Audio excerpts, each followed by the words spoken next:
자, 이제 오늘은 이제 한 두세 번 하면 끝날 것 같은데, 오늘은 이제, 계속 그 기본적인 개념으로서, 어음의 성질 중에도 이런 게 있어요. 어음행위는 독립되어 있다.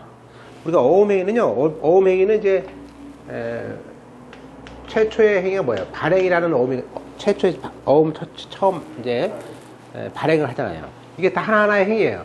그 다음에 또 이제, 배설을 하잖아요. 그죠? 배설하는 행위. 또 보증하는 행위도 있죠? 또 뭐, 환어음은 또 이게 인수란 게 또 있잖아요. 그죠? 보증당. 이게 다 이게 하나의 행위죠. 행위예요. 근데 이거는 전부 다 이렇게, 이게 전부 다 하나하나 행위가, 독립되어 있다 그러죠. 이게 무효라고 이것도 무효 아니고 같이, 그죠? 따로따로 해요. 그래서, 근데 이제,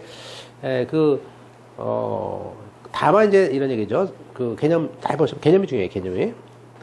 그 선행하는 어음행위에 형식적인 흠결 이해의 사유가, 그러니까 형식적인 흠결이 있으면 안 돼. 그러니까 어음의 요건, 뭐, 기명날인이 빠지면 안 되는 거예요. 그건 무효예요. 그런 거 외의 사유로 무효가 돼도 그 후에 한 어음행위에는 영향이 없어요. 그러니까, A가 B한테 발행하고 B가 C한테 배서하고 C가 D한테 배서하고 배서 이렇게 하죠.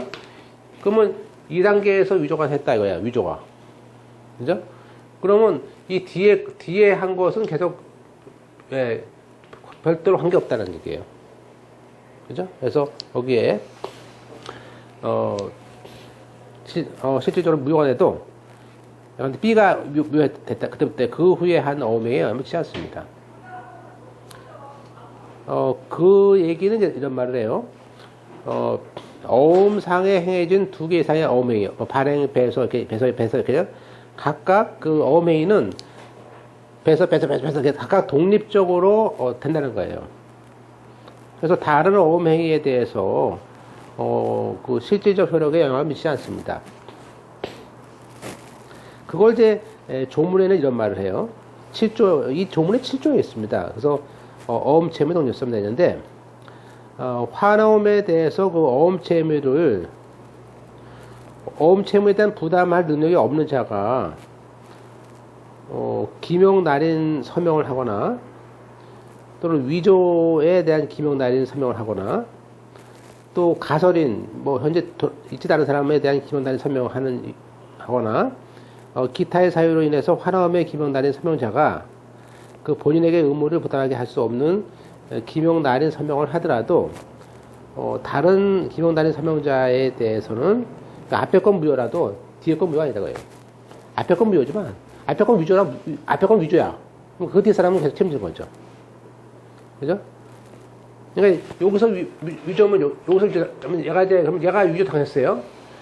얘는 무효라고 주장할 수 있지만 이 뒤에 있는 사람, 위조된 걸 사는 사람들은요, 얘만 위조고 얘는 아니에요.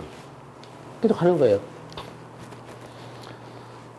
그래서 다른 기명 남인 한자에 대해서 예컨대 배소양도 했다. 걔한테는 영향을 미치지 않습니다.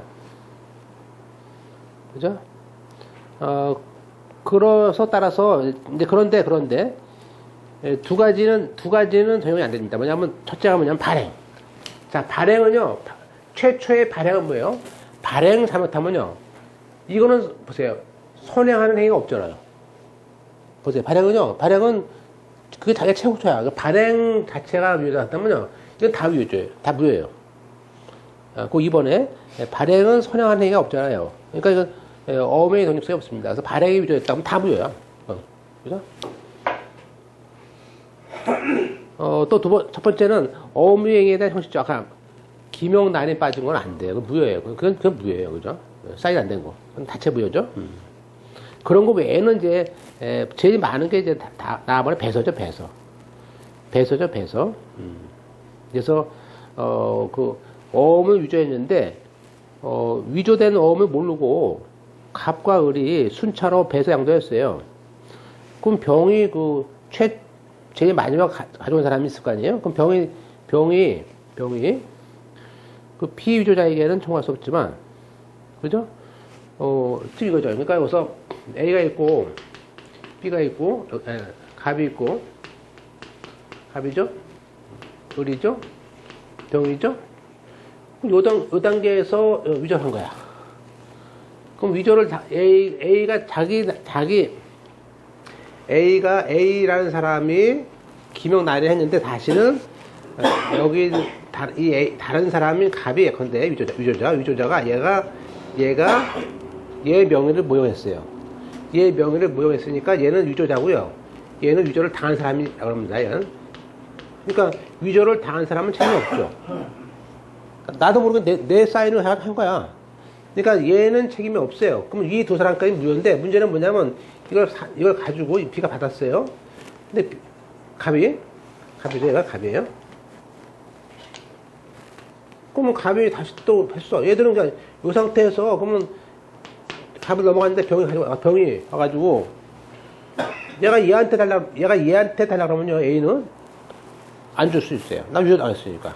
근데 얘는 분명히 물건을 주고 돈 줬을 거 아니에요. 물건을 주고 돈 받았을 거 아니에요. 근데 얘가 달랠 수 있지. 이 배선은 이렇게 이 선행하는 행위가 이렇게 계속 생기기 때문에 이건 단절됩니다. 독립적이에요. 그래서 병은 피위조 당한 사람한테는 청구할 수 없어요. 근데 그 어음의 독립원칙상 배소도 했던 갑과 을한테는 소고 상하 청구할 수 있죠. 달랄 수 있죠.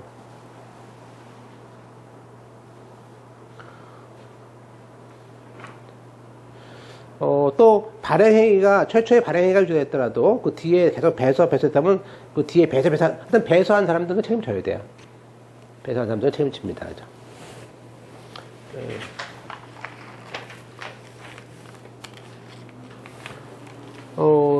그럼 보증이라는 것도 어맹이 하나의 행위예요. 어맹이에요. 그죠? 어맹입니다. 그래서, 이것도, 우리가, 기출문제 하듯이, 우리가, 어맹의 독립원칙이 인정됩니다. 그래서, 판례가 인정하고 있고요. 보증도.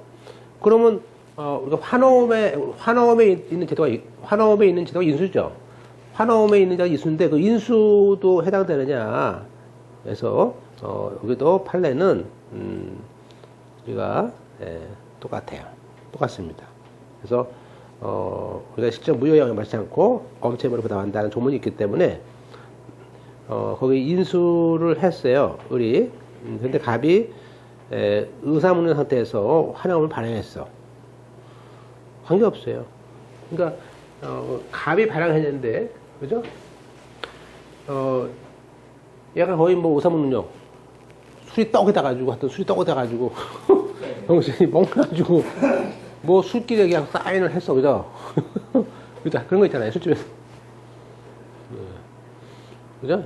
또 약을 먹어가지고 그죠? 약을 줘가지고 마약을 줘가지고 그냥 했어. 사인을 했어. 그죠? 예. 근데 얘는 무효를 좋아할 수 있지만 그 뒤에 배수한 사람도 책임져야죠. 예.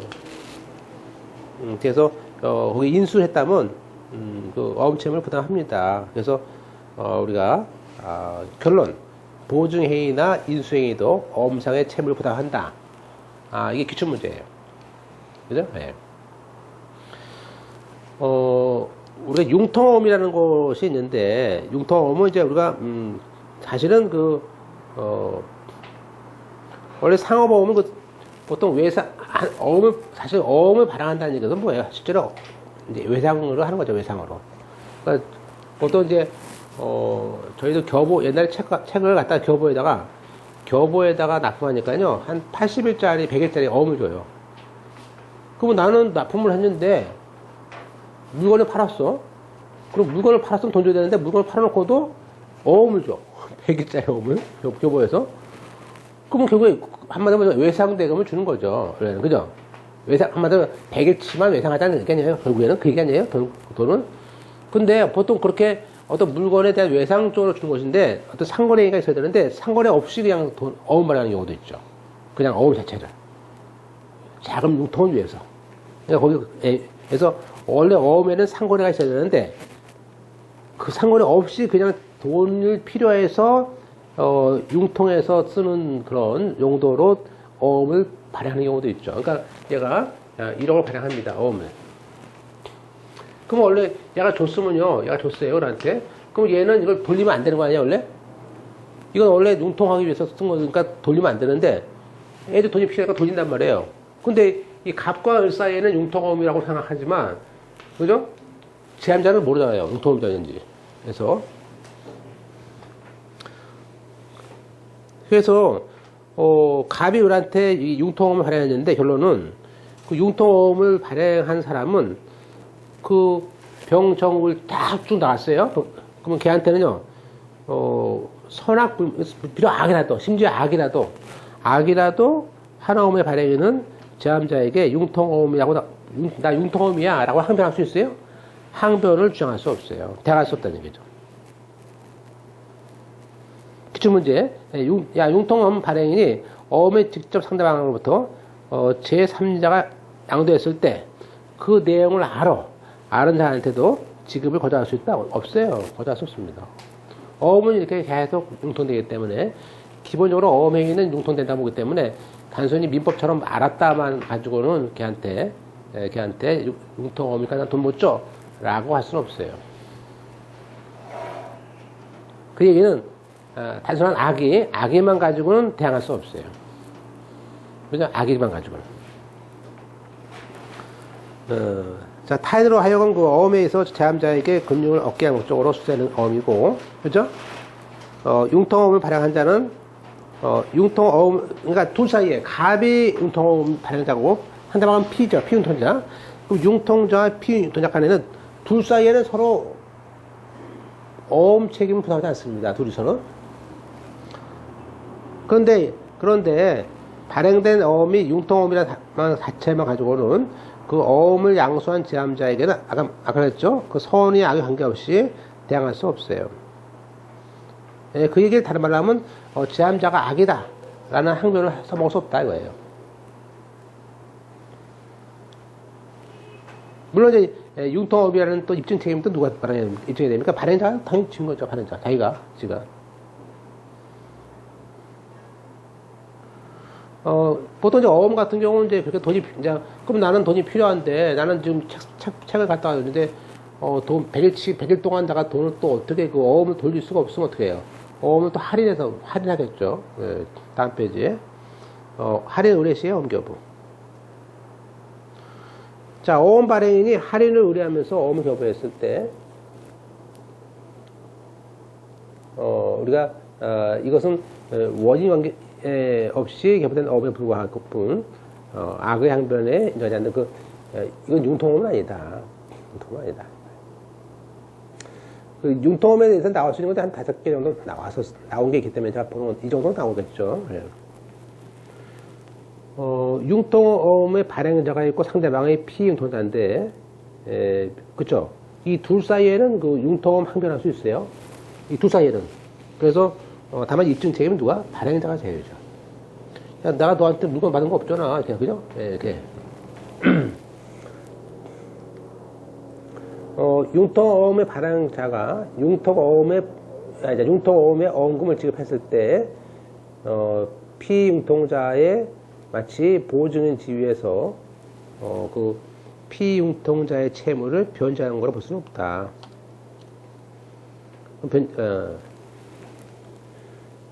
자, 결론적으로, 내부적으로, 그 융통어음은 그 융통자와 피융통자 사이의 내부 관계에서는, 그 만기 도래 전에, 원래 만기 도래하기 전에 피융통자가 어음을 회수해서 다시 융통자에게 그걸 반환을 해줘야 되는 것이죠.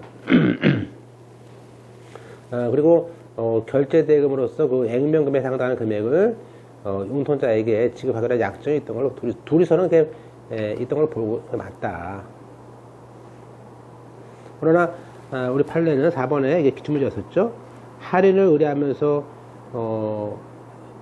어음을 준 경우는 이건 융통어음은 아니죠. 자, 5번에 우리가 이 피융통자가 그 융통어음의 교환과 그 교환에서 원래 융통어음을 줘야 되는데 다 돌려줘야 되는데 그 액면금이 똑같은 약속어음을 융통자에게 담보로 교부했을 때, 여하튼 그 융통어음을 양수한 제함자가 어음이 융통어음으로 반환됐고, 그래서 이 사람은 교환으로 교부된 담보 어음이 지급 거절됐다는 사실을 알고 있었다면 융통어음, 하여튼 융통어음 하는 자는요, 그렇더라도 그 제3자에 대해서, 제3자에 대해서는 하여튼 결론적으로는 융통어음을 항변을 정할 수 없다. 이래요. 자, 이제 우리가 이제 중요한 거 이제 위조 변조가 항상 나오죠. 합니다. 나옵니다. 위조 변조에서. 이제 형법상에 나중에 2차 때 배우셨지만, 우리가 위조라는 것은요, 명의에 대한, 타인 명의에 대한, 것들이죠. 그래서, 권한 없이 타인의 명의를, 그죠? 쓴 걸 말합니다. 그죠? 그래서, 타인 명의의 그 기명단인가 서명을 위작해서, 조작을 한 것이다. 주로 제일 많은게 뭐 권한 없이 라는 말이 제일 그거죠. 권한이 있으면 위조 아닙니다. 권한이 없이 타인의 기명 날인으로 어음을 배설했을 때 배설 위조죠. 비교. 그러면은 위조와 변조와 차이점이 뭐냐? 그 위조는 그 기명 날인에 대한 타인의 명예에 대한 것이고요. 변조는 그 내용. 그죠? 이미 있는 어음에 대해서 어음 금액, 뭐 날짜, 그죠? 예, 그런 것들을 가짜로 내용을 그죠? 그래서 변조란 말은 권한이 없는 건 똑같아요. 기명 날인 서명 이외의 사항물 내용을 바꾸는 것을 우리는 변조라고 합니다. 그래서 타인이 한 이미 있는 어음이죠. 이건 이미 있는 어음을 에 대한 내용을 바꾸는 거죠. 따라서 만기를 슬쩍 뒤로 예, 그죠? 만기 바뀔 수 있잖아요. 바꾸면 안 되는데, 그래서, 권한 없이 했을 때, 그건 이제, 만기를 바뀌는 것은 위조가 아닙니다. 변조입니다. 기명 난인을 이제 했을 때고, 위조를 당한 사람이 이제 피위조자죠. 피위조자가 뭐 제가 있겠어요? 그죠? 자기도 모르겠어요. 그래서, 우리가 먼저 그 피위조자, 이쪽에 피해자죠. 이 사람은 책임이 없죠. 그죠? 그래서, 피위조자는 원칙적으로는요, 어음상 책임이 없습니다. 근데 이게 이제 직원이 했거나 부인이 했거나 아들이 했다 그러면 이제 추인하지, 추인. 그죠? 인정할 거 아니야. 그죠? 그렇다고 뭐, 형사 고소 당할 거 아니에요. 그래서, 그런 경우 예외적으로 추인을 하면요, 추인했을 때, 당연히, 어음상 책임이 있어요. 한번 돈 주면 되는 거 아니야. 그죠? 예. 그래서, 추인에 대한 거 잘 나옵니다. 그래서, 우리가 다시 한번 피해 위조자의 책임은 원칙적으로 없지만 추인하면 진다. 그래서 어음 위조나 표현 대리처럼 피해 위조자가 어음상 책임을 지는 경우가 있습니다. 따라서 기출문제 어음이 위조가 된 걸 알고 줬어. 이 주는 행위가 뭐예요? 지급하는 게 그게 무효행위 추인이죠. 무효인 걸 알고 준 거 아니야? 예, 그게 그 지급하는 행위가 추인이죠. 예. 표현 대리 경우도 있죠. 그래서 우리가 어음의 위조, 그러니까 어음상 책임은 아니지만 표현 대리로서 지는 경우가 있죠. 그죠? 예, 본인이 어음상 책임을 담는 경우가 있습니다. 나가서 이게 그 사람이 사용자였다 그러면 사용자 책임이 질 수 있죠. 하장이 지는 거죠. 예, 사용자의 이거는 이제 민법상 의 책임이에요. 그러니까 어음법상은 책임 아니지만 우리가 민법상 사용자로서의 불법행위 책임을 질 수 있어요. 그죠?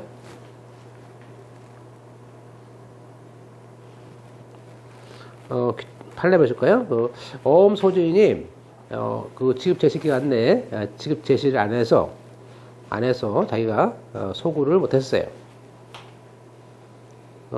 그래서 피용자가 어음위조로 인한 불법행위에 관여했고, 또 그 피용자가 또 그 업무 집행에 관련된 행위였어요. 그렇다면은, 그 민법상의, 그죠? 위조자에 대한, 이 사람이 아마 사장인가 봐, 그죠? 위조한 놈의 사장이라면, 사용자라면, 민법상 그 불법행위 책임을 지죠. 그런데 이런 말을 해요. 지급 제시를 제대로 했든 안 해도 관계없이 사용자 책임을 지는 거예요. 그죠? 그러니까 이 경우는 지급 제시를 안 했, 내가 지급 제시, 야, 네가 지급 제시를 제때 못했으니까 너 못 줘. 우리가 보세요. 어음상 책임은요, 어음상 책임은 지급 제시를 뭐 1년 안에 하라고 하면 1년 안에 해거든요. 1년 지나면 못 주거든요. 그러니까 어음상 책임을 안 지면 어차피 위조됐잖아요.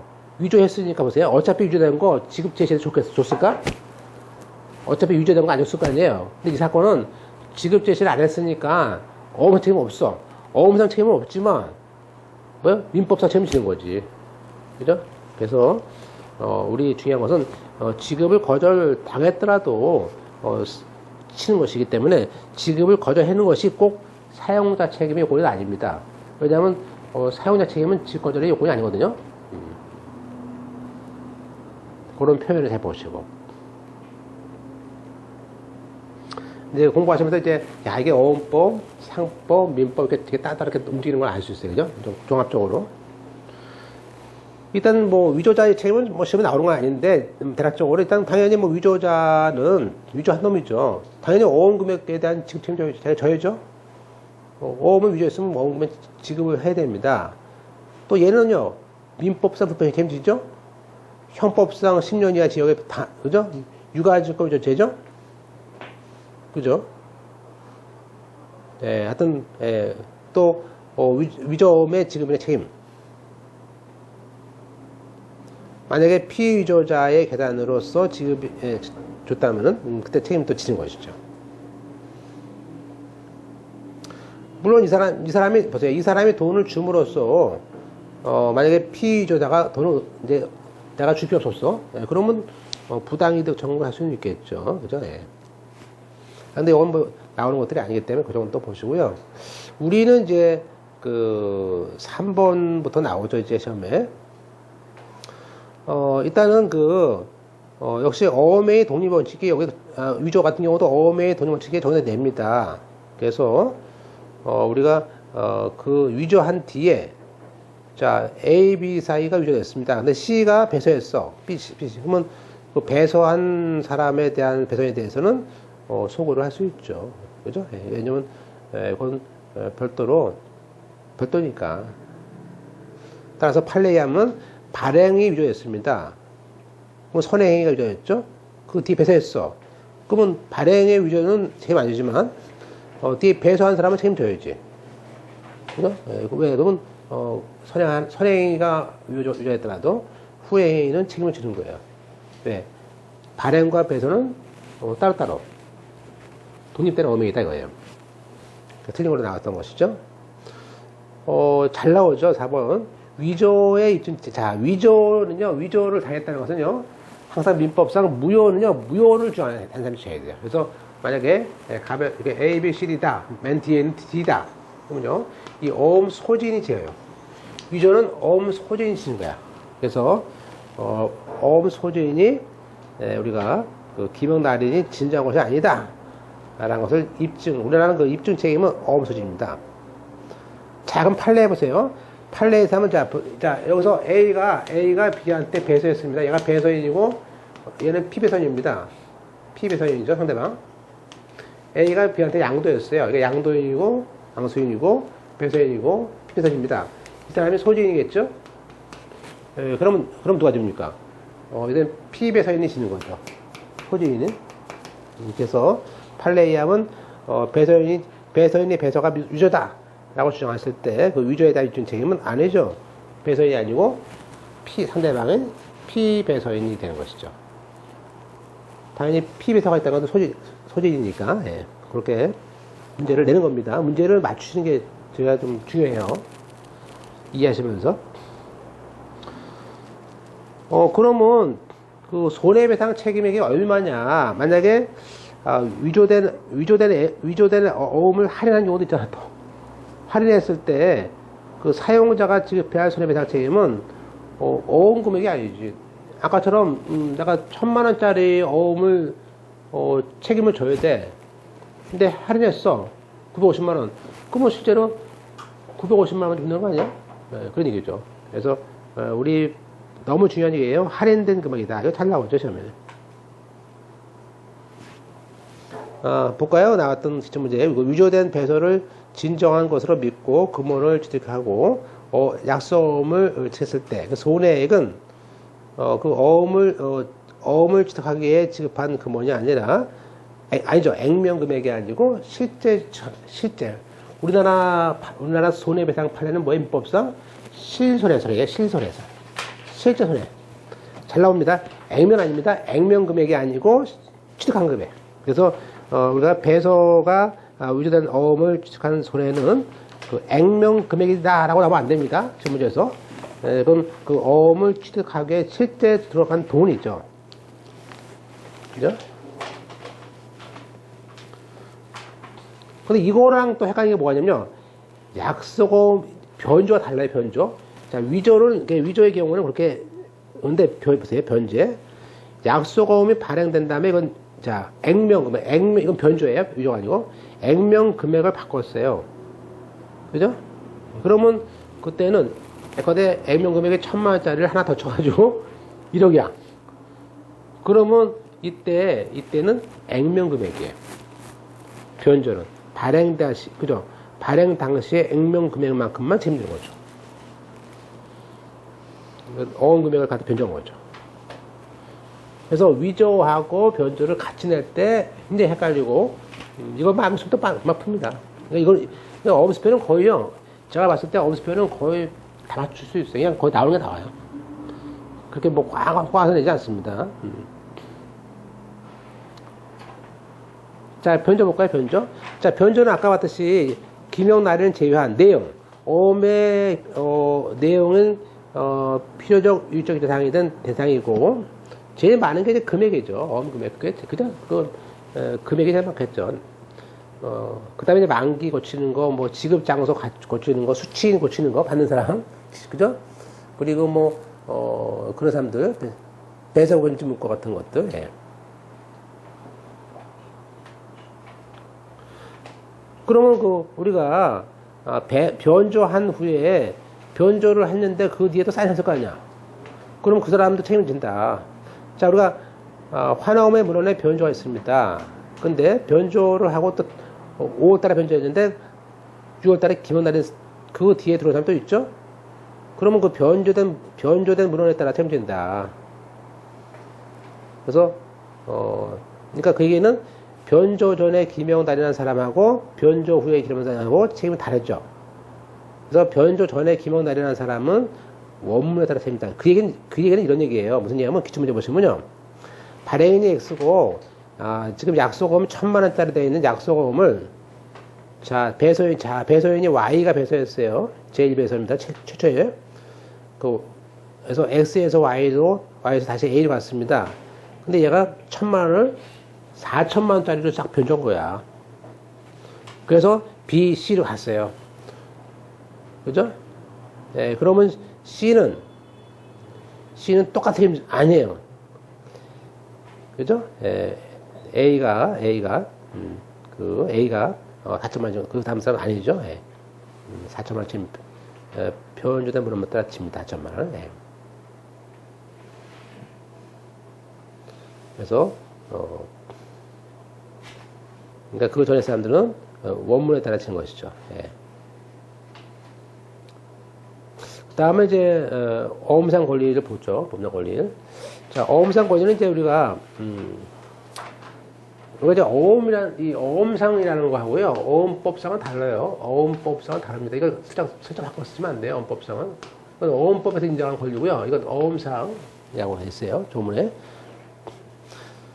어음상 권리는 제일 중요한 게 돈 받는 거죠. 일정한 지급을 목적한 거 아니에요? 그래서 일정한 지급을 목적하는 권리와 관련된 것들이에요. 주로 이제, 그 어음금 지급 청구권과 상환청구권이 있습니다. 그죠? 그러니까 주채무자한테는, 여기 A한테는 이게 약속금이라면요. 얘는 얘는 지급 채무가 있죠. 다 지급 청구할 수 있어요. 이렇게. 또 한편으로는 얘는 얘한테 할 수 있죠. 이렇게. 전자한테.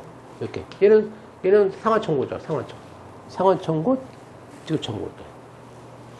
그래서 지급 청구와 상환 청구 두 개로 있다. 구조가. 그럼 어음을 처음 취득하는 경우는 이제 뭐 최초의 취득을 항상 원칙하죠. 우리가 보통 최초의 발상을 원칙이라 하는데 어음 같은 경우는 최초의 취득이 발행이죠. 그러니까 어음을 발행하는 거라든지 선어 취득은 이제 대표적인 원시 취득입니다. 그 밖엔 다 승계지, 그죠? 예컨대 배서하고 교부받고 또 암전변형하고 양도하고 그건 다 특정 승계고요.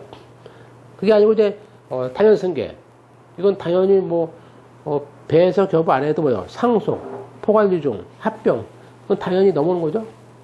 이렇게 이거 다 승계들이죠. 그래서 이제 우리가 나올 수 있는 거죠. 우리가 시험에서 이제 선의 취득을 하나 배웁니다. 선의 취득을 배우는데요. 배서에 대한 그 자격 수요 효력이 있습니다. 그래서 어음 취득자는 이제 배서가 연속되어야 됩니다. 그래서 예컨대 여기서 갑을 병 그러면요. 갑이 을한테 배서하고 다시 또 을이 병한테 배서하고 이렇게, 그죠? 이렇게 연속돼야 되죠. 그냥 갑에서 병 하면 안 되죠. 그럼 단절되는 겁니다. 그래서 배서가 연속되고 그한 동일한 형식에 의해서 내가 갖고 있을 때, 하여튼 그렇게 배서가 연속된 곳에서 되어 있다면, 악의 중과실이 없다면은 양도한 놈이 누구이라도 그저 어음상 권리를 취득을 하는 겁니다. 예를 들면요, 우리가 어음법에 따라서 배서 받았어요. 근데 배서가 무효래. 그러니까 배서한 사람은 그 양도인이 배서 아니에요? 양도인이 배서한 걔가 권리도 없으면서 양도했어. 근데 나는 받았잖아. 그러면 그 배서가 무효지만 난 받았죠? 그럼 내가 악의 중과실을 받았으면요. 그럼 그냥 어음상 권리가 있는 거예요. 취득을 한 겁니다. 그래서 선의가 중과실이 없다면 무효인 배서에 받은 나는 그냥 어음상 권리가 있어요. 달라갈 수 있어요. 선취득이죠. 그래서 이렇게 악의 중과실 없을 때 어음상 권리를 취득을 합니다. 제일 중요한 것은 뭐냐면 어음이니까 가장 중요한 것은 어음법에 의해서 권리를 취합니다. 그죠? 이렇게 양도인이 무권리자라도 그거 하면 돼요. 내가 악의 중과실이 없다면 나는 어음을 취득한다. 이게 한마디로 악의 중과 선이라는 얘기죠. 선의로서의 취득을 한다 이런 얘기예요. 근데 이 양도하는 행위는요. 원래 양도하는 행위는 반드시 어음법에 의한 양도에 돼요. 그죠? 그러니까 근데 확정일자인 통지 같은 건 안 됩니다. 그래서 어음법에 의해서 배서나 겹을 통해서만 받아야 돼요. 그러니까 상속, 합병, 상속에는 선시도 안 되죠. 상속, 합병, 포괄, 승계, 예컨대 채권 양도 통지 이런 거 아니에요. 그죠? 또 우리가 배서는 되는데 그 배서가 단순히 기한 후 배서라든지 배서는 원래 되거든요. 되는데 기한 후 배서라든지 추심만 하는 배서. 여기서 취득은 뭐야? 전부 다 취득이지. 그냥 돈 받을 권리만 줄게. 이건 아니에요. 추심만 할 수 있는 그건 아니잖아요. 그죠? 그래서 기한 후 배서라든지 추심이 제일 잘 나옵니다. 화살표 펼치시고. 제일 잘 나와요. 배서는 되는데 기한 후 배서하고 추심 배서는 이거는 이미 기간 지났고 앞에 거는 추심만 있는 거 아니에요? 권리가 다 준 게 아니잖아. 그러니까 A가 B한테 배서하면서 너 쟤한테 돈을 받을 수 있는 권한만 줄게. 어음상 권리는 없어. 돈을 받을 수 있는 권한만 주는 거 아니에요? 그래서 그런 기한 후 배서나 추심 배서는 취득이 안 돼요. 너무 잘 나오죠, 그죠? 두 번째,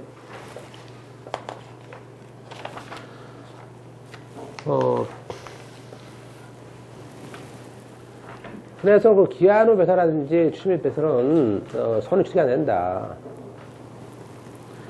왜냐면 추심권밖에 없는 위임배서의 피선에게 무슨 권리가 있느냐. 또 배서금지어음도, 이 배서금지어음은 뭐예요? 배서금지라는 것은 양도할 수 없다는 거 아니에요? 이거 양도 받아야 되는데 양도가 배서금지어음은 취득이 안 되는 거지. 양도가 안 되니까. 또 똑같아요. 지시금지어음이나 기한후배서에 대해서도 우리가 이 지시금 배서금지, 그러니까 우리가 A가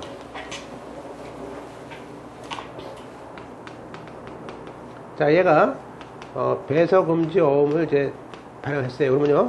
그럼 얘는 얘가 배서하면서 야 너 앞으로 배서금지 하지 마. 그럼 얘는 배서하면 안 되는 거죠. 그러면 양도하고 싶어. 왜냐면 이것도 돈이 나 줄 때가 있어. 그러면 어떡합니까? 얘가 D한테 어떡합니까? 배서하면 안 되죠? 배서할 수는 없으니까 어떡하냐면 얘가 이 어음에 대한 권리를 얘한테 그냥 확정일자 있는 통지로 양도를 해버려요. 그것도 양도니까. 그래서 민법상 채권 양도를 해. C가 B한테 가지고 있는 권리를 양도할 수 있잖아요. 그러니까 배선할 수 없지만 양도할 수는 있잖아. 그죠? 네, 그래서 거기 보면 이제 지시금지라는 건 같은 얘기죠. 배서금지라든지 기한후 배서는요. 배서를 했다는 건 뭐예요? 그건 그냥 일반 채권 양도밖에 안 되는 거야. 근데 일반 채권 양도 방식으로는 손실이 안 되죠. 네, 안 됩니다. 왜? 어음법상으로 양도가 되기 때문에 그렇습니다. 이것도 원래 이것도 뭐 2차 할 때 우리 2차 없지만 자 손해취득의 요건을 이렇게 암기를 요건을 할 때 제일 중요한 건 뭐냐면 어예요. 그죠? 두 번째, 형 시작 자격이 있을 거. 그 다음에 세 번째, 무권리자가 있을 거. 그 다음에 다섯 번째, 악중이 없을 거. 그래서 뭐 이렇게, 어형, 무악중. 이렇게 애오기도 해요. 애워야 되니까. 이게 제일 잘 나와요. 어음법상 공부. 이게 제일 잘 나와요. 어음의 방법, 이게 채권 양도 방식이라든지 뭐 기한후배에서 이거 안 된다 뭐 추심해서 일단 이게 제일 잘 나오죠 시험에서. 그러니까 어형 무악중 이렇게 5가지 다 죽었죠? 죽어놨어요. 형식적 배서. 그렇죠. 형식이 내가 그럼 배서에 의해서 받더라도요 배서가 끊어지면 안 돼요. 그죠? 그러니까 1번 가번의 요건이 맞잖아요. 그 다음 요건의 나번에 배서 연속이 안 되면 어떡합니까? 안 되는 거죠. 따라서 배서가 연속됐거나 아니면 170배서 170 배서를 안 했어. 백지했어. 그럼 내가 거기다 넣으면 되죠? 보충하면 되냐. 그죠? 딱 보충하면 되지. 170이니까. 이렇게 배서가 연속되거나 170 배서도 받을 수 있어요. 그럼 다 보충하면 되니까 거기다 내 이름보다. 그죠? 그래서 적어도 형식적이 있어야 된다. 그래서 일단 가와 나 요건을 물어보고 그 다음 또 뭐냐면 무권리자부터 이 양도 이거 아까 이 갑에서 올라받은 이 양도인이 얘가 이제 무권리해야 되죠. 얘는 선언시되고. 그래서 무권리자부터 돼야 되는데 이때 무권리라는 것은 완전히 무권리, 또 대리권이 없네, 무권 대리인, 또 대표권이 없는 놈, 그죠? 예, 그래서 우리가 무권 대리, 자 대리권이 없구나. 그래서 하여튼 공부할 때 무대포다 근데 무권리자, 무대리자, 무대표자, 하여튼 그리고 무대포 같은 놈들한테 받은 거지, 그죠? 이거 공부할 때 좀 어려워요, 그죠? 이 내용이 이게 알 듯 말 듯해요, 표현이. 근데 알기는 알아야되는데 또 맞추기 어렵잖아요, 그죠? 그러니까 맞춰야 되니까 우리 공부하실 때, 하여튼 그렇게 여기서 무권리라는 것은 무권리자, 무권대리, 대표권이 없는 애한테 받았다. 그것도 어음 받다면 선취득이다. 그리고 마지막에 악의 중과시합 써야 되죠. 그러면 이렇게 어음법 받았고 배서 연속되어 있고 대표권이 없어. 대표권이 없지만 난 선취됐어. 그러면 그 대신에 무조건 사람이 조사해봤어야 되죠. 조사 의무. 악의 중과실이라는 얘기는 선이라는 거 아니에요? 적어도 선이라는 것은 뭔가 그 사람이 무권리나 무권 대리였다면 혹시 한번 전화 한번 해봐야죠. 얘가 대리권이 있대요. 근데 대리권을 보니까 약간 대리권이 위임장에 도장이 뭐 명확치 않아. 그럼 뭐 해야 돼요? 본인에게 전화 한번 해봐야지. 본인에게 전화 한번 해볼 거 아니에요? 전화를 한번 해볼 거 아니에요? 만약에 어떤 은행에 있는 지점장이 줬어. 그러면 거기서 전화 한번 해봐야죠. 이 전화를 하는 뭐 안 했느냐 안 했느냐에 따라서 선이냐 아니냐가 달라질 수 있어요. 조사를 해야 돼. 그래서 어음칙 장식의 그 양도인이 무권리나 무대리를 알고 있으면 또 안 되는 거 아니냐. 또 그래서 따라서 무권리자라고 의심하게 말하는 사정이 있는 경우에는 양소인은 적어도 조사 의무가 있다. 그래서 우리 판례는요. 따라서 조사 의무를 안 한 채 어음을 지켰을 때는 중과실이라고 봅니다. 그런데 보세요. 처음부터 백지어음입니다. 백지어음은 나중에 어차피 백지어음은 그렇게 되는 거야 원래 빵꾸 치고 한 거거든요. 그럼 거기 보시면 최후의 배소가 백지어음이에요. 그럼 맨 마지막에 그죠? 그래서 A, B, C, D 이렇게 있는데 쭉 가는데 여기서 있는 이제 F예요. 그럼 얘부터 얘가 백지식으로 배설을 안 하고 준 거야. 한다방이 없어. 그럼 얘가 자기가 딱 집어넣으면 될 거 아니야. TP사유는. 그러니까 처음부터 이건 백지식이니까. 그래서 보시면 이제, 그럴 때는 최종 배소가 있느냐를 조사 필요 없죠. 내가 넣으면 되지, 백지식이니까. 이건 받았을 때부터 처음부터 백지 붙이면 되니까. 그러니까 백지식에 대해서는요, 조사 의무 없어요. 왜냐하면 최후의 배소가 백지식 때는요, 어차피 배소하지 않고 넘기기를 한 거 아니에요? 제일 마지막에 가진 사람이 네가 보충해서 가져와. 돈 줄게. 그거 아니에요? 백지식이라는 거. 그러니까 그냥 겨부지, 겨부. 예. 그래서 우리가 백지식 어음 같은 경우, 배서 백지 같은 경우에는 바로 선을치특을 인정합니다. 그죠?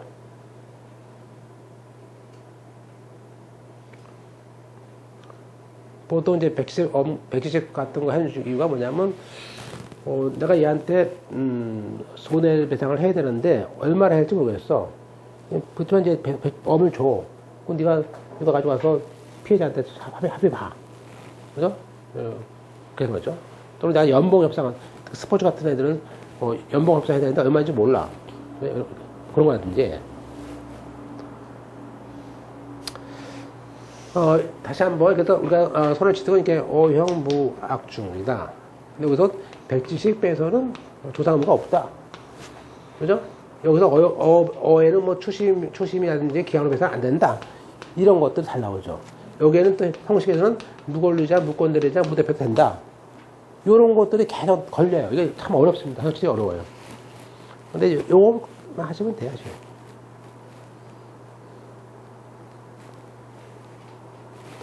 그 다음에 이제 우리가 그 선의취득을 하면요. 당연히 어음상 권리예요. 난 무권리자 받았지만 나는 이제 어음상 권리를 주할 수 있습니다.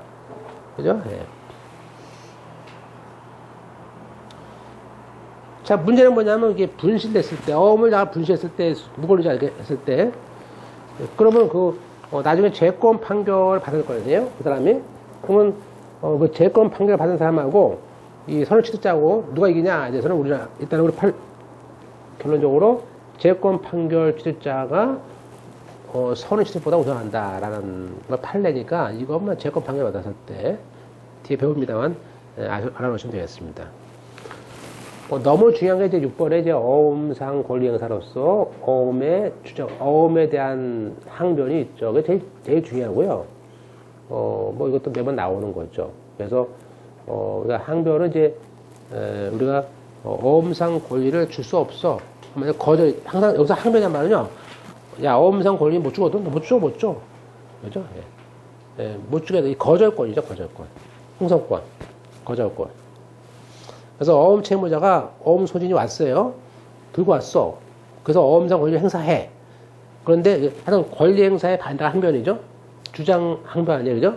그러면 얘는 그 거절할 수 있는 뭐가 있느냐? 거절할 수 있는 항변이 있을 거 아니야. 거절할 수 있는 항변을 말합니다. 따라서 항변은 상대방의 이해 정권에 대해서 거절하거나 아니면 아예 너에 대한 정권이 없어. 부정하는 것입니다. 일종의 형성권이죠. 그런데 만약에 이렇게 어음상 항변을 이렇게 어음은 기본적으로 막 유통성이 많습니다. 막 돌아가고 있는데 이 어음상 항변에 대해서는 사실 제한을 합니다. 제한을 해요. 그래서 우리가 어음 채무자의 양도인 주로 배서인에 대한 인적 항변에 대해서는 제한을 합니다. 그래서 왜냐하면 어음의 유통 보호가 있기 때문에 그 지급적으로 확보하기 위해서 보통 이 둘 사이의 인적 항변에 대해서는 배웠죠. 이 둘 사이의 관계에 대해서는 제한자한테 정할 수 없어요. 어음법 17조라는 조문에, 어음법 17조라는 조문에 인적 항변이라는 게 나옵니다. 그래서 인적 항변은 둘 사이의 일은, 니네들끼리 일은 제함자에게 절단된다는 얘기죠. 주장할 수 없다. 즉 항변을 할 수 없다는 얘기죠. 항변의 절단이죠. 볼까요? 예, 본문이 있습니다. 어음에 의해서 청구받았습니다. 그럼 발행인 또는 소지인에 대해서 그죠? 내가 발행인이나 또 종전 전의 소지인에 대해서 그 인적 관계가 있어. 근데 그거를 현재 소지인에게 주장할 수 없죠. 그죠? 발행인이나 종전 소지인에 대해서 그러니까 이게 발행인이 있고, 그죠? 여기서 수취인이 있고, 이제 여기서 이제 소지인들이 있겠죠. 소지인 뭐 A, B, C가 있을 거 아니에요. 얘가 이렇게 와서 발할 거 아니에요.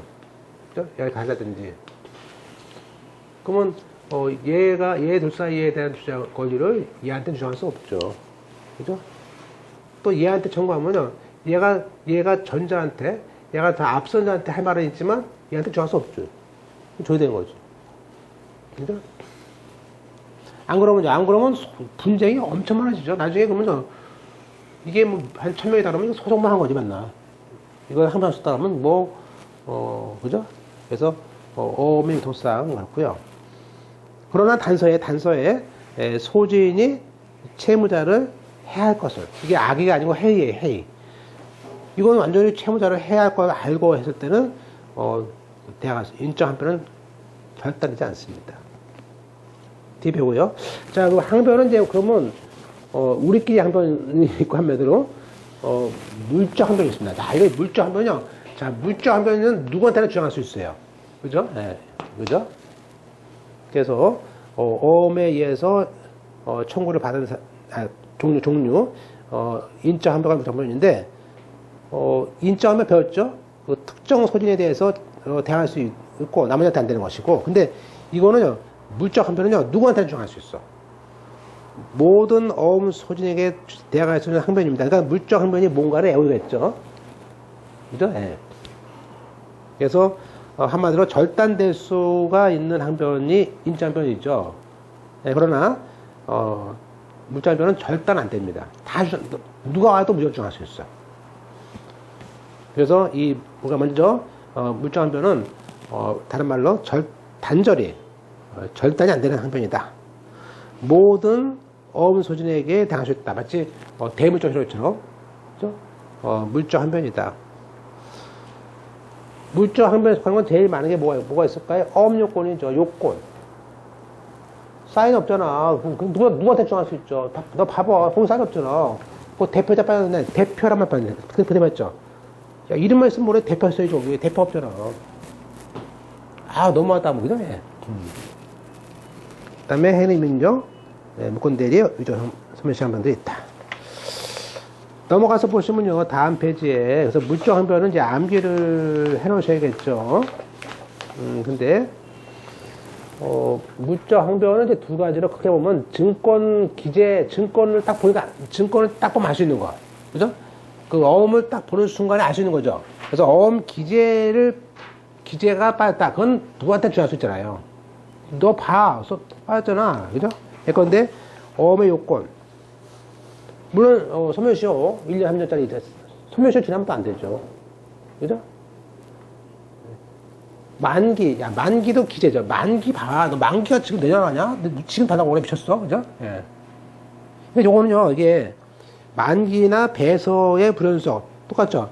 배서, 야, A, B, C인데 갑자기 B가 어디 갔어? B가 없잖아. 이건 무효지. 그죠? 또 무담보. 그죠? 예. 하든지 이렇게 있는데, 일단은,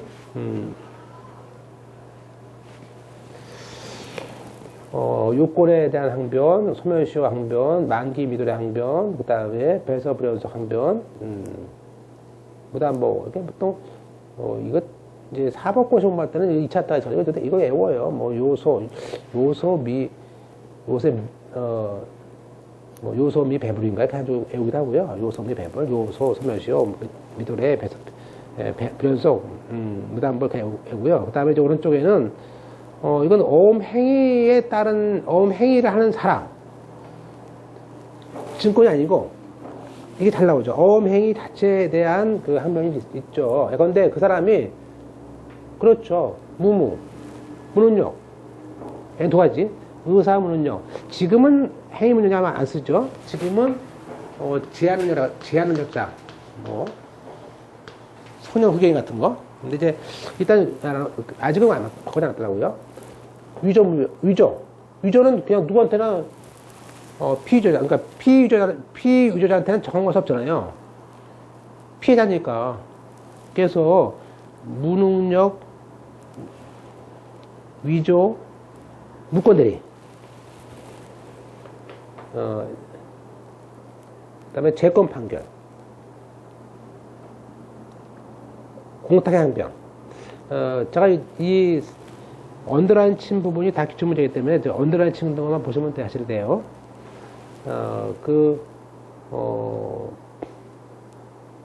6번은 예컨대 협동조합이나 새마을금고에서 개인용도, 아니, 협동조합과 새마을금고에서 개인용도 약속을 말하겠어요. 개인 걸로. 이상하잖아. 그건 이상한 거냐, 그죠? 거기서 뭐 협동조합에서 왜 개인 거 말하겠어요? 개인 수표를. 그죠? 이건 그냥 딱 무효지, 법은. 그죠? 예, 딱 무효지. 그래서, 그렇게 법령 위반이 있습니다. 그래서, 좀 이따 다시 한번 암기해 보고요. 인적 항변은, 아까 봤듯이, 어음 소진에 대해서 인적 관계로 인한 항변이죠. 따라서, 아까 봤듯이 뭐죠? 17조에, 어음 소진이 어음 채무자를 해야 할 목적을 알고 취득한 경우가 아니냐면, 발행이나 종조 소진에 대한 인적 항변을 가지고 어음 소진에게 대항할 수 없어요. 주로 이제, 제일 많은 게 원인 관계죠. 그렇죠. 원인 관계가 무효다. 야, 계약 깨졌다. 그럼 관계없죠. 아까 봤던 그 유명한 융통어음. 배웠죠? 융통어음은 두 사이만 하면 이제 잘못하죠? 배웠죠? 융통어음. 제일 잘 나오죠, 융통어음은. 그 다음에 백지고축권. 야, 백지고축권을 왜 너 1,000만 원 줬는데 이거 썼어? 안 돼요. 좀 백지하면 안 되죠. 그럼 뭐하러 백지했어? 그래서 백지고축권 항변. 그 다음에 겨부흠결. 뒤에 배웁니다. 의사표시. 민법상 뭐죠? 사기, 강박, 착오에 관한 거. 그래서 이제 주로 이제 어음법 17조의 인적 항변의 절단 조문은 그 어음법 17조에 보면은 나오는 것들이에요. 주로 뭐냐면, 야, 계약이 뭐 깨졌어, 무효야, 취소야, 해제야. 또 2번 보세요, 2번에. 거기 사회 질서 위반. 여기서 사회 질서 위반은 뭐예요? 민법상은 무효죠. 자, 여기서 사회 질서 위반은요, 민법 103조에 따라서 공소 양속과 사회 질서 위반은요, 이거는 무조건 무효거든요. 근데 요거는 어음법에 와서는 무효 아닙니다. 그죠? 그리고 뭐 면제 상계 이런 것들, 다음 페이지. 어음법 17조에 있는 것은 아니지만, 함경이 4가지가 있어요. 4가지는 외워놓으셔야 돼. 겨부흠결, 그 다음에 의사표시에 대한 하자, 또 백지어음 낭망 항변, 그 다음에 민법 114조 자기계약, 써놓으세요. 자기계약, 쌍방대리. 자. 그래서, 요걸 따가지고, 이게 잘 나와요. 겨의 백자. 네. 겨의 백자. 이 네 가지는, 요 네 가지는, 인적이에요. 그러니까 이걸 갖다가 자꾸 집어넣어. 물적에다가. 겨의 백자. 특히 백집어 주거나 라면 같은 거, 야, 10억, 니 맘대로 써. 이러죠. 예. 겨의 백자죠. 이렇게 오셔야 돼요. 자, 그러면 이제 그거 사례 한번 얘기할 수 있어요. 지금까지 그런데 이걸 보세요. Y가 약속음을 발현해서 Y가 A한테 주고 다시 A가 X한테 양도했어요. 그러면 이제 X가 올 거 아니에요? 돈 달라고? 그러면 Y가 첫째 미성년자일 때. 그럼 뭘 거야? 야, Y가 그랬죠? 야, 법정 대리인 동의 없이 했으니까 이건 취소할 수 있어. 이건 뭐죠? 이거는 뭐예요? 이거는 물적 항변이야. 아니요, 되죠? 물적 항변이다, 그죠? 물적 항변이죠? 1번은. 두 번째. 자, Y가 A한테 사실은 뭐예요? 야, 걔가 나한테 강박했어. 몇 가지 이유가 있었죠? 야, 흉기를 위협해서 칼로 찌르는 바람, 칼 대는 바람에 썼어. 사인했어. 엄수표. 야, 사람 체포해서 묶어놓고 밤새워서 쏜 거야. 그건 뭐예요? 써보세요. 이것은 의사문역이죠? 그잖아요. 두들겨 패가지고 한 거 아니야, 이거는. 그거는 뭐예요? 그거는 의사문역은 뭐예요? 문역은 뭐예요? 물자함선이지. 써놓으세요. 근데 단순히 공포상해서, 단순히 공포를 했어. 협박을 해가지고. 그거는 취소할 수 있는 게 아니야. 그죠? 예, 그죠? 예, 협박. 그러니까 따라서, 이게 강박의 정도가 의사력이 없을 정도로 했느냐, 공포상에서 했느냐, 따라서 물적 항변과 인자표에 달라질 수 있어요. 3번 잘 나와요. 도박자금. 야, 아니, 야, 엄을 걸었어. 도박으로. 자, 어디서, 예, 자, 이 어미가, 뭐야, 이 도박인지 아닌지 어떻게 알아요? 보세요. 도박 행위로 따르는 어음은요, 어음은 어디에 나옵니까? 민법 103조예요. 어디에? 박스 위에 있는 뭐예요? 사회 질서 위반이죠? 그잖아요. 사회 질서 위반은 인적 항변입니다. 요거 달래요. 물적 아니에요. 그 수표가 도박을 했는지 어떻게 알아? 그건 뭐 알 수가 없는 거예요. 그죠? 도박을 했는지, 매출했는지 모르잖아요. 네. 그러나 4번에 상호 근거 위반에서 발생했다. 이것들은 약간 물적 위반입니다. 그래서 우리가 이런 식으로 물적 항변과 인적 항변인데 우리가 자, 아까 인적 항변 중에서 좀 낯선 용어가 아까 겨의 백자 해가지고 겨부흠결이 겨부흠결이란 말 쓰지 않습니까? 겨부흠결. 한마디로 내가 서랍에다가 수표를 넣어놨는데 가져간 거예요. 일단 보세요. 원래는 자, A가 발행을 해가지고 B한테 C한테 보세요. A가 발행을 해서 얘한테 줄 거 아니에요? 그럼 얘가 받아가지고 있었어요. 있는데 원래는 배서만 하면 돼요. 근데 그렇지만 배서를 해놨는데 발행을 해놨는데 주진 않았어. 줘야 될 거 아니야, 수표란 건. 근데 주지 않았는데 그걸 가져왔어. 근데 요건은 다 맞아. 그러면 이걸 산 사람들은 뭐요? A가 그럴 거 아니야? 야, 나는 내 서랍에 있는 건데 얘가 올 거 아니야? F가 가지고 그러면요, A가 그래요. 야, 내 서랍에 있는 건데 가져왔다니까? 그럼 이 사람이 뭐 할 거야, C가? 야, 서랍에 있는 게 내가 어떻게 알아? 내가 줬겠지. 줬으니까 가져가냐? 그죠? 네, 그렇게 할 수 있어요. 그죠? 그래서 볼까요? 어음행위자의 의사에 의하지 않고 유통됐어. 그죠? 그날 밤에 동놈 들어온 거야. 그죠? 또 분실했어. 네. 뭐죠? 인적 항변이지. 그럼 어떻게 알아? 산 사람이 어떻게 하냐고. 그죠? 네. 판례 볼까요? 어음상 발행인으로서 기명 날인한 후에 그 어음이 도난과 분실 등으로 해서 유통됐다. 뭐요? 실제로 교부한 적 없죠? 이게 교부 흠결이에요. 그러면 그 어음 작성자가 어음 소지를 불러내서 어음상 채무를 부담하죠. 그건 인자 항변이지. 그죠? 예. 그래서 악의 중과실이 아닌 한 책임을 집니다. 그래서 그 얘기는 교부 흠결이 인적 항변입니다. 억울하겠죠? 억울하지만 뭐 그렇죠. 예. 두 번째 봤었죠? 원인관계 흠결 당연히 인적 항변이죠. 그 무효 계약이 깨졌다, 계약이 없다, 취소, 해제, 소멸 이건 계약이 깨졌다. 예컨대 공사 대금을 위해서 줬는데 공사를 안 했어 그놈이. 그럼 어떻게 알겠어요? 어렵죠. 또 갑이 을에게 범죄를 사주해가지고 야 걔 좀 죽여, 손 좀 봐. 범죄를 사주하는 행위는 뭐죠? 민법상 사실상 반하지만 그걸 다시 바꿔받았다. 그러면 인정변이죠. 기출 문제, 그죠? 아셨죠? 패턴을 나눈 게. 밖에 의사표시 하자. 이때 의사표시 하자는 것은 뭐예요? 하자는 차고 사회 강박인데 이건 제3자가 모르죠. 그죠? 그래서 역시 악의 중과실이 아닌 한 인적 항변으로서 소진에게 대항할 수 없다죠. 제3자가 사기당했는지 차고인지 어떻게 알겠어요. 그죠? 그래서 저는 이제 그래서 이거 기출문제 딱 봐보니까 사실 이렇게 나오더라. 우리가 뭐 물적 한변 외울 때는 무대의 만요, 무대의 오늘 두 가지였죠.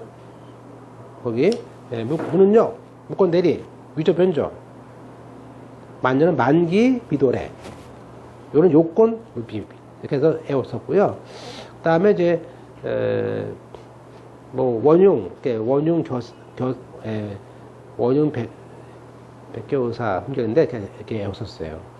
근데 이제 거기 융이라는 게 뭐냐면 융통어음이거든요. 원흉이 융통어음 함정. 그래서 하여튼 요건 원흉 백교 의사 흠결 무대의 만요.